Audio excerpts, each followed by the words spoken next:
When people look at the score tracker, I don't want them to say, oh, Alton's no good anymore because he's getting old. Oh yeah, it's over 6.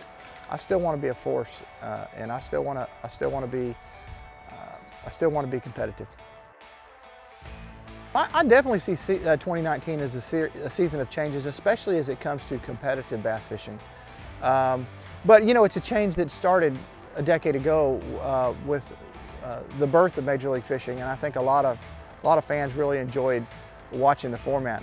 One thing I'm excited about, for the first time ever, we're beginning to introduce new people who may not have ever picked up a rod to fishing just because they like the format in Major League Fishing. And something that our sport desperately needed was a leg of growth. 1990 was my first year as a pro, so that's 29 seasons now under my belt. I don't think any of us could have foreseen, back when I started fishing, a day when we would have reached where we are. Finally see your 7-pounder, Marty. Major League Fishing has really helped raise the bar of recognition of professional fishing as a legitimate sport.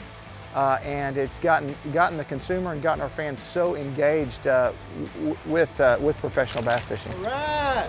Starting in 2019, I knew that as we began the Bass Pro Tour that it was going to be much more physically demanding than the fishing that we'd ever experienced before. You know, it's not like you can just go to your first spot, catch 5 good ones, and know you've had a good day and you're going to be up there in the standings. It's the biggest.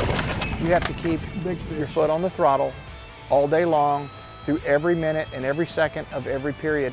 And I knew that physically, as I age, and I'm in my mid-50s now, that I was going to have to step it up a notch. I was about 50 pounds overweight, and I've managed to drop, you know, about 45 of that off and get down to really an optimal, comfortable weight. And I can't tell you how much better I feel. You're seeing guys really get serious about their bass fishing at an earlier age, and they're getting better at it at an earlier age. And that does put a lot of pressure on me. You know, if you watch the young guys, they're the ones that are kind of pushing the sport to the new level. A lot of the new techniques that come out are being pioneered now by this younger generation. And so I've got to be careful to not find myself in a situation where I'm sitting on my laurels, where I'm comfortable with the techniques I know.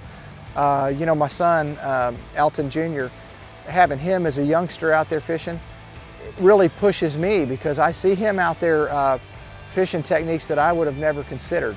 And it forces me to kind of keep up with him. The secret is out. I'm not satisfied with where my season ended. You don't know how badly I wanted to be a part of the inaugural Red Crest, and it's kind of lit a fire under me. It's gonna keep me working hard through this off season, not only on my health, but also on my fishing strengths, trying to develop new strengths, trying to strengthen the strengths that I already have, try to learn new techniques, and do everything I can on my end to ensure that next season I can leave it all on the water.